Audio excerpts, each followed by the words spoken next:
સુરત મહાનગરપાલિકાની સંકલન બેઠકમાં ધારાસભ્ય વિનુ મોરડિયાએ કતારગામ વિસ્તારમાં ગેરકાયદેસર ચાલતા ભંગારના ગોડાઉન અને સુરક્ષા ગાર્ડોની હાજરી અંગે અધિકારીનો ઉથડો લીધો હતો। વધુમાં તેમણે કહ્યું કે મોટાભાગના પોઈન્ટ પર ભૂતિયા સિક્યોરિટી ગાર્ડની હાજરી બતાવી પાલિકાને ચૂનો ચોપડાય છે અને વોર્ડ ઓફિસ, ગાર્ડન, શાંતિકુંજ, વાંચનાલય સહિતની જગ્યાઓ પર ચોપડે સિક્યોરિટી ગાર્ડ બતાવી ત્યાં કોઈ હોતું જ નથી।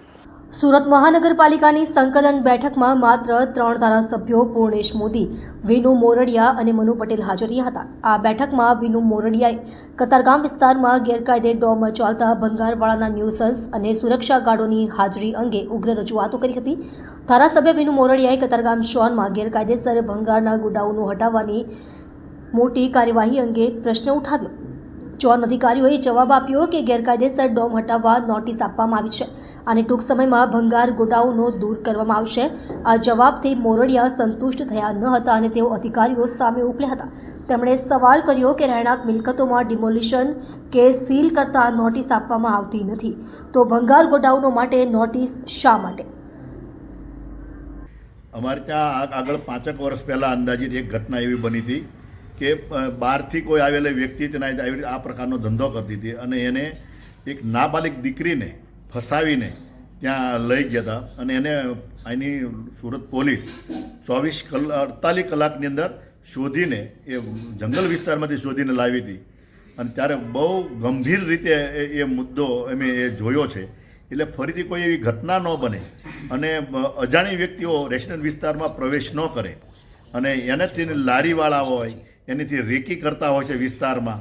મારી તો વિનંતી એ પણ છે કે સોસાયટીની અંદર આ પ્રકારના લોકોને પ્રવેશ અંદર નહીં કરવા દેવો જોઈએ જેથી કરીને આવી ઘટનાઓને ટાળી શકાય। સિક્યુરિટી ગાર્ડ જે કોર્પોરેશન જે કોન્ટ્રાક્ટ આપતી હોય છે, કરોડો રૂપિયાનો વાર્ષિક કોન્ટ્રાક્ટ હોય છે અને એવા સમયે જ્યારે આના કોર્પોરેશનની માલિકીની મિલકતો હોય છે ત્યાં સિક્યુરિટી ગાર્ડ સમયે નથી જોવા મળતા, હોય તો ફિટનેસ ન હોય, ફિટનેસ તો ન હોય પણ એ કોઈ પણ જગ્યાએ ગમે ત્યાં ખૂણામાં જઈને આરામ ફરમાવતા હોય। આ પ્રકારની ઘટનાઓ મારા ધ્યાન ઉપર આવી અને એને લઈને મેં રજૂઆત કરી કે આની ફિટનેસ તપાસ થવી જોઈએ, એની શારીરિક બરાબર છે કે કેમ, ચાલી શકે છે કે કેમ, એ યોગ્ય જગ્યાએ બેસવો જોઈએ, એની હાજરીમાં પણ કંઈક ને કંઈક ગોટાળા કરતા હોય છે જે કોન્ટ્રાક્ટરો। 2 જે ગાર્ડ્સ ફાળવવાની જગ્યાએ એકમાં એ ચલાવી લેતા હોય છે તો એના સ્તંભ પણ લેવા જોઈએ, એના નામ ને મોબાઈલ સાથેનું એનું રજિસ્ટ્રેશન થવું પડે। આ પ્રકારનું થાય તો યોગ્ય રીતે એને સેવા મળી રહે અને કોર્પોરેશનની મિલકતો સચવાય।